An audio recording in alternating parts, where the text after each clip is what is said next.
सज्जनों, दत्तचित्त होकर के माधव की माधुर्यमयी कथा में हम प्रवेश करते हैं। बड़ा ही सुंदर पावन तीर्थ है नैमिषारण्य की भूमि, जहां पर विराजमान होकर के 88,000 संतजन आदरणीय सूत जी महाराज के माध्यम से भगवान की कथा को सुन रहे हैं। वही कथा सनत कुमारों के माध्यम से भक्ति ज्ञान वैराग्य और नारद जी के लिए सनत कुमार जी श्रवण करा रहे हैं। वही कथा गोकर्ण जी महाराज ने धुंधकारी को श्रवण कराई और वही कथा सुखदेव जी ने परीक्षित को श्रवण कराई। वही कथा आप लोगों के बीच में बैठ करके हमने आप लोगों को श्रवण कराई। सुखदेव जी के माध्यम से राजर्षि परीक्षित ने श्रवण किया कि भगवान ने संपूर्ण बाल लीलाओं को ब्रजभूमि में रह करके किया। किस प्रकार भगवान ने माटी खाई, अघासुर का वध किया और गिरिराज जी की तलहटी में जाकर के एक रूप से स्वयं पूज रहे हैं और एक रूप से स्वयं पूज रहे हैं। सुखदेव जी कहते, राजन, इंद्र को जब ये पता चला कि ये तो साक्षात भगवान नारायण है, ये हमने बहुत बड़ा अपराध कर दिया जो संपूर्ण ब्रजमंडल को बहा करके मारने का षड्यंत्र किया। देखो सज्जनों, जो गलती इंद्र ने की और एक गलती ब्रह्मा ने की। ब्रह्मा ने जो गलती करी उसमें संपूर्ण ग्वाल वालों को उठा करके ब्रह्मा जी ब्रह्मलोक में ले गए। 1 वर्ष तक अपने से दूर रखा ग्वाल वालों के लिए। और ब्रह्मा जी ने 40 मंत्रों में भगवान की स्तुति करी। कल आप लोगों ने सुना कथा में, तब जाकर के भगवान ने उनको क्षमा किया। और आज इंद्र ने जो गलती करी कि संपूर्ण ब्रजमंडल को बहा करके नष्ट करने का प्रयास किया। 7 दिन 7 रात्रि भगवान ने अपने बाईं हाथ के छिंगली के नक पर गिरिराज जी को धारण किया। इंद्र ने पूछा, क्या हुआ? ब्रजमंडल नष्ट हो गया, ब्रजवासी मर गए। बोले महाराज गजब हो गया। क्या हो गया? बोले महाराज वहां तो धूल उड़ रही है। बोले इतना पानी कहां चला गया? जो मेघों के पास पानी था सारा पानी बरसा गया। मूसलाधार बारिश। ऐसी बारिश नंद बाबा ने अपने संपूर्ण जीवन में नहीं देखी थी जैसी बारिश इंद्र ने करी थी। बोले जल कहां चला गया? तो सुखदेव जी कहते, राजन, ये जल जो है अगस्त जी ने आकर के पान किया। त्रेता में भगवान राम के यहाँ इन्होंने भोजन किया था और द्वापर में आकर के इन्होंने पानी पिया। जिस समय इंद्र ने बारिश करी तो भगवान ने अगस्त जी का आवाहन किया कि हे अगस्त जी, आइए आप आकर के इस जल का पान करिए। ये वही अगस्त जी हैं जिन्होंने 3 आचमनी जल में 7 समुद्रों को पान कर लिया। केशवाय नमः, माधवाय नमः, नारायणाय नमः। 3 आचमनी में संपूर्ण समुद्र को पीने वाले अगस्त जी आए। आकर के उन्होंने सारे जल का पान कर लिया। भगवान के सुदर्शन चक्र ने वहां की धरती के लिए सुखा दिया और शेष नाग ने चारों ओर से कुंडी लगा करके उस जल को बाहर नहीं जाने दिया। इंद्र समझ गए। इंद्र अपने ऐरावत पर बैठ करके आए और सुखदेव जी कहते, जहां से ब्रज की सीमा प्रारंभ होती है वहीं अपने हाथी के ऊपर से इंद्र उतर गए और भगवान की प्रार्थना करने लगे। विशुद्ध सत्वं तव धाम शांतम तपोमयं ध्वस्त रजस्तमस्तकम मायामयोऽयं गुण संप्रवाहो ग्रहणानुते ते ग्रहणानुबंधा। हे भगवान, आप हमें क्षमा कर दीजिए। हमने आपको साधारण समझा, ये हमारी बहुत बड़ी भूल है। पिता गुरुस्तुम जगतामधीशो दुरत्ययम काल उत्पात दंडाः।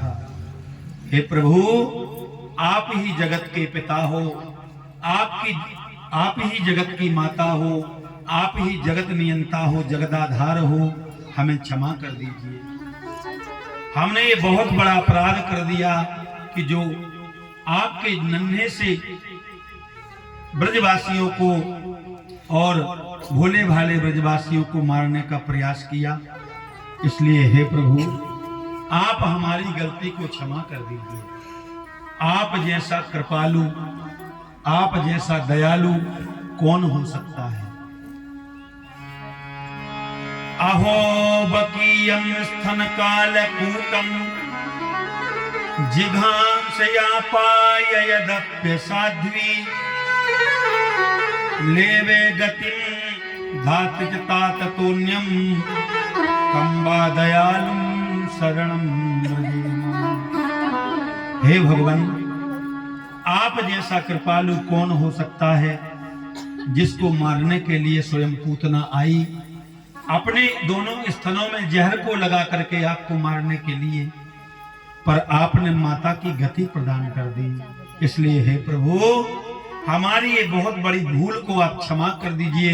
अब ऐसा हम जीवन में कभी नहीं करेंगे। भगवान कहते, इंद्र, तुमने जो गलती करी और ब्रह्मा ने जो गलती करी उसमें अंतर है।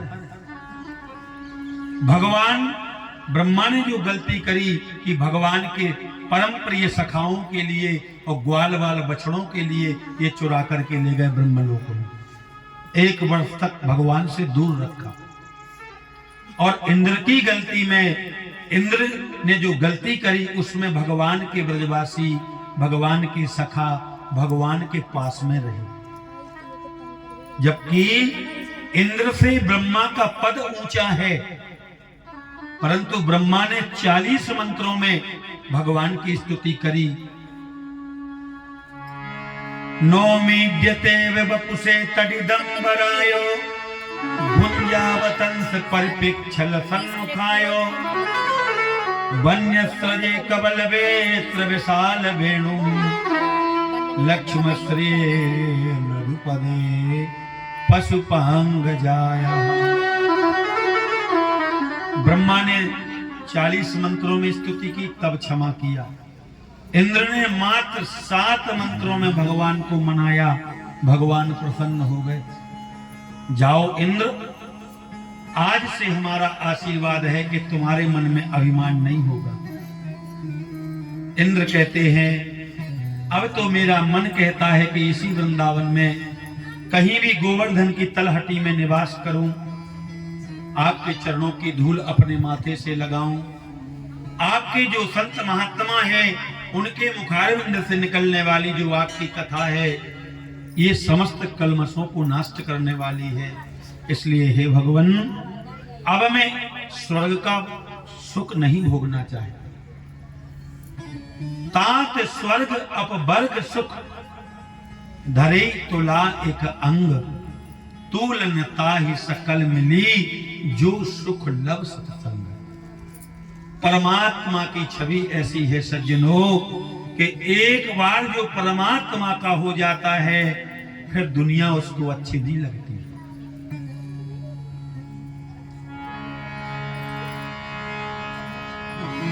क्षण भंगुर जीवन की कलियां कल प्रात को जानो खिली न खिली। मलया गिर की सुचि शीतल मंद सुगंध समीर चली न चली। कलिकाल कुठार लिए फिरता तन नम्र पे चोट झिली न झिली। भजले हरि नाम हरि रसना, फिर अंत समय में हिली ना हिली। परमात्मा की कृपा से यदि हमें मनुष्य शरीर मिला है तो भगवान की ज्यादा से ज्यादा पूजा अर्चना करना चाहिए, कथा सुनना चाहिए, कीर्तन करना चाहिए। हर व्यक्ति को जीवन में एक बार परीक्षित बन करके भागवत की कथा सुनना चाहिए। हम कथा क्यों सुनते हैं? कथा सुनने से क्या लाभ होता है बताओ? कीर्तन क्यों करते हैं? मंदिरों में क्यों जाते हैं? इसीलिए जाते कि हे भगवान, नित्य प्रतिदिन आपका यदि दर्शन करूंगा, अंत समय में जब यम अपने फांसी को लगाएंगे उस समय आपका स्वरूप का हमें दर्शन हो जाएगा। उस समय आपके नाम का उच्चारण हमारी जिह्वा से होगा। सुभद्रा ने क्या मांगा था भगवान से? कृष्ण त्वदीय पद पंकज पंजरांते, अद्यै मे विशतु मानस राजहंसा, प्राण प्रयाण समये कफवात पित्तै, कंठावरोधन विधौ स्मरणं कुतस्ते। हे भगवान, जब व्यक्ति का अंत समय आता है, कंठ अवरुद्ध हो जाता है, आंखों से दिखाई नहीं देता, कानों से सुनाई नहीं देता, ऐसी स्थिति में फिर आपका नाम मुख से नहीं निकलता। हम लोग इसीलिए कथा सुनते हैं, भगवान को प्रणाम करते हैं। जानते हो, भगवान को एक बार भी किया हुआ प्रणाम अनंत फल देने वाला है। इसलिए भैया, जो भी नित्य भगवान का वंदन ना करते हो, वो बात हमारी ध्यान से सुनो। नियम बनाओ कि 1,00,000 काम छोड़ करके, शास्त्रों में वर्णन है कि 100 काम छोड़ करके प्रातः काल ब्रह्म मुहूर्त में उठना चाहिए। 1000 काम छोड़ करके स्नान करना चाहिए, और 1,00,000 काम छोड़ करके भगवान का भजन करना चाहिए, और करोड़ काम छोड़ करके भगवान की कथा सुनना चाहिए। हम तो उतार कहने का भाव कि भगवान ने ये जीवन दिया है, बड़ा अनमोल जीवन है। हो सकता है फिर मिले ना मिले, इसलिए भगवान का दर्शन अवश्य करो। भगवान के दर्शन से क्या लाभ होता जानते हो? एकोपि कृष्णस्य कृतः प्रणामो, दशाश्वमेधाववृथेन तुल्या, दशाश्वमेधो पुनरेति जन्मो, कृष्ण प्रणामेति न पुनर्भवाय।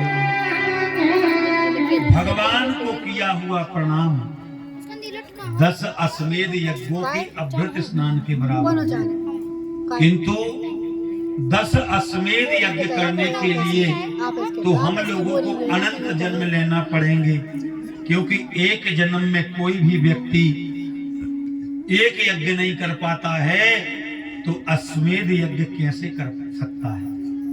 अश्वमेध यज्ञ का मतलब है कि जिस समय पहले अश्वमेध यज्ञ होते थे, तो उन यज्ञों में संपूर्ण देश के राजाओं पर विजय प्राप्त की जाती थी कि समस्त राजा हमारे अनुकूल हैं या नहीं, और जो राजा अनुकूल नहीं होते थे उनसे जाकर के युद्ध किया जाता था, और युद्ध में फिर उनसे परास्त, या तो उनको परास्त करो या स्वयं परास्त हो जाओ।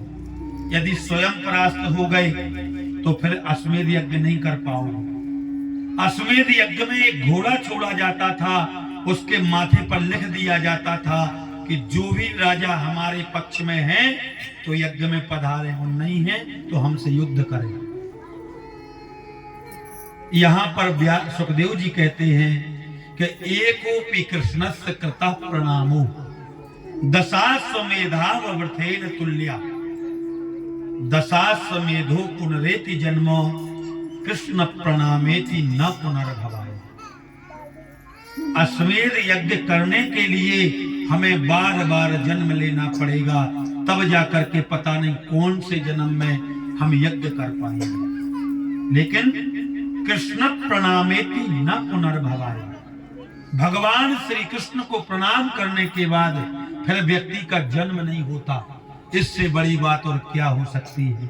हम लोग कथा सुन रहे हैं, कीर्तन कर रहे हैं, सत्संग कर रहे हैं, किस लिए कि हे भगवान, ये जो माता के गर्भ में आने जाने का चक्कर है, ये हमेशा के लिए छूट जाए और हमें मोक्ष की प्राप्ति हो जाए। मोक्ष क्या है? पुनरपि जन्मम पुनरपि मरणम पुनरपि जननी जठरे शयनम भज गोविंदम भज गोविंदम गोविंदम भज मूढ़मति। हम लोग बार बार जन्म लेते हैं, युवा होते हैं, जवान होते हैं, बूढ़े होते हैं और मर जाते हैं। फिर जन्म लेते हैं, फिर बड़े होते हैं, फिर युवा होते हैं, फिर बूढ़े होते हैं, फिर मर जाते हैं। कहने का भाव, ऐसे जन्म लेने से क्या फायदा जो बार बार मरना पड़े। इसलिए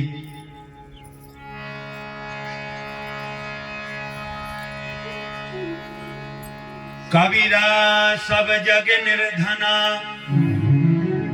धनवंता नहीं कोई, और धनवंता कोई जानिए,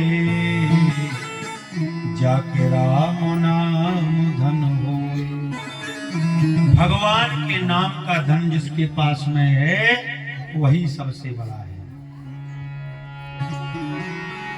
राम नाम अति मीठा है, कोई गा के देख ले, आ जाते हैं राम कोई बुला के देख ले। राम नाम अति मीठा है, कोई गा के देख ले, आ जाते हैं राम कोई बुला के देख ले। राम नाम अति मीठा है, कोई गा के देख ले, आ जाते हैं राम कोई बुला के देख ले।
राम कोई बुला के देख ले, आ जाते हैं राम कोई बुला के देख ले, बुला के देख ले, बुला के देख ले।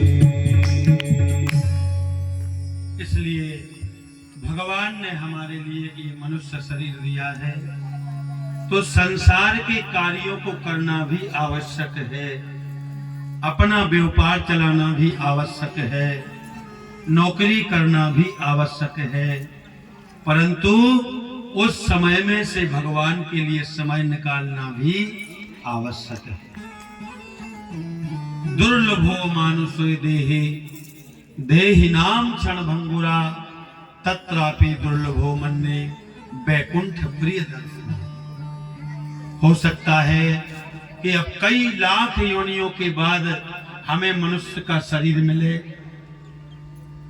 इसकी गारंटी नहीं है, क्योंकि प्रत्येक प्राणी को मरने के बाद 84 लाख योनियों में जन्म लेना पड़ता है।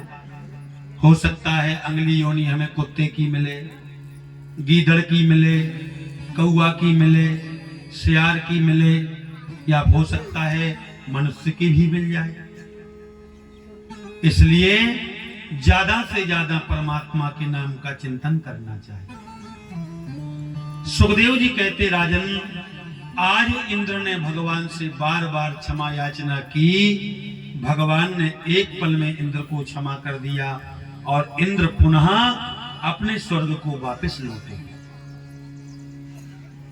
आज प्रातः काल कृष्ण बलराम दोनों गैया चराने के लिए गए, तो जैसे ही गैया चराने के लिए गए और गैया चरा करके लौट रहे थे, तो एक गोपी ने हाथ जोड़ करके कहा, कन्हैया आप जब वन में जाकर के गैया चराते हो और गैया चराते समय आप बंसी को बजाते हो और हम घर में भोजन बनाते हैं। कन्हैया ने कहा कि बंसी को सुनकर के यदि आप भोजन बनाओगी तो खट्टा भोजन भी मीठा हो जाएगा, क्योंकि जब कन्हैया बंसी को बजाते हैं तो जो चेतन वृक्ष है वह मुरली को सुनकर के अचेत हो जाते हैं, और जो चेतन है वह अचेत हो जाते हैं और गायें चरना बंद कर देती हैं। भगवान की बंसी बहुत सुंदर बजती है। आज भगवान से गोपी कह रही है कि हे प्रभु,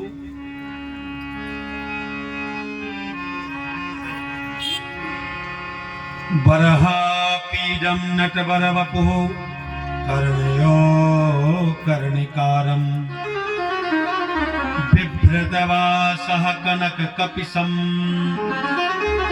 जयंती क्षमाला लंधान वेणुरधर सुधयो पूरेन गोप वृंदई वृंदारमण्यम सुपद रमणम प्राविशत गीत कीर्ति। हे भगवान, आप जब जंगल में जाकर के बंसी बजाते हो और हम घर में भोजन बनाते हैं, तो जो सूखी लकड़ी को हम चूल्हे में लगाते हैं, आपकी बंसी को सुनकर के वह निरस हो जाती है, उसमें से पानी बरसने लगता है, जो निरस लकड़ी है। और जब भोजन नहीं बन पाता तो हमारी सासू माँ हमें डांटती हैं। इसलिए जब आप बंसी बजाओ और हम घर में भोजन बनाएं, उस समय दोपहर आप बंसी नहीं बजाया करें। धन्य वो ही बांस जहां बांसुरी ने जन्म लियो, धन्य वो ही घड़ी जौन कृष्ण हाथ आई थी, धन्य वो ही घड़ी जौन कृष्ण संग खेल कीनो, धन्य वो ही घड़ी जौन ललित सुहाई। गोकुल की गोरी गोरी दिनन की थोरी थोरी, एक आंख आंज एक आंजहु ना पाई थी, ठाणोरी कनाई बलभद्र जू को भाई, नेक वैसी तो बजाओ जैसी वादिम बजाई। भगवान की बड़ी प्यारी बंसी है। हे श्याम तेरी बंसी पागल कर जाती है। श्याम तेरी बंसी पागल कर जाती है। श्याम तेरी बंसी पागल कर जाती है। श्याम तेरी बंसी पागल कर जाती है। कान तेरी मीठी घायल कर जाती है। कान तेरी मीठी घायल कर जाती है। श्याम तेरी बंसी पागल कर जाती है। श्याम तेरी बंसी पागल कर जाती है।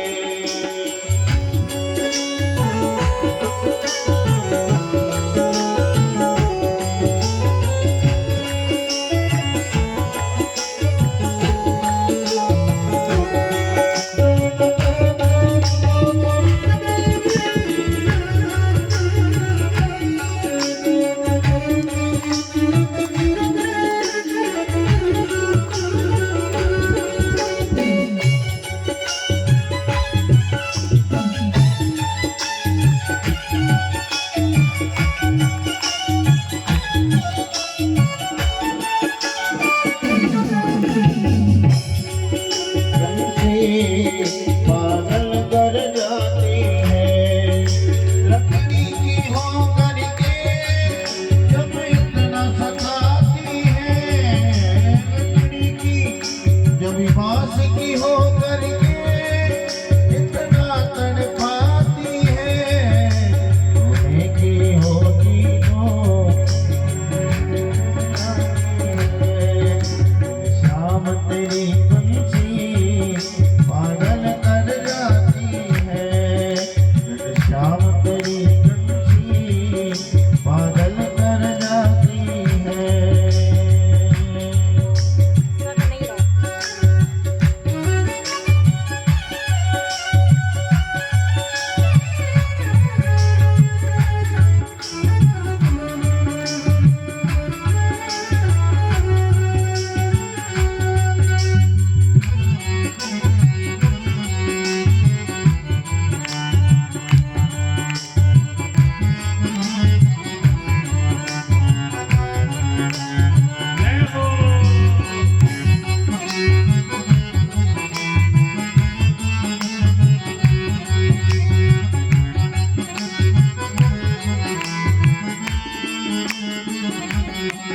तुम गोरी होती तो क्या करते हैं मनमोहन।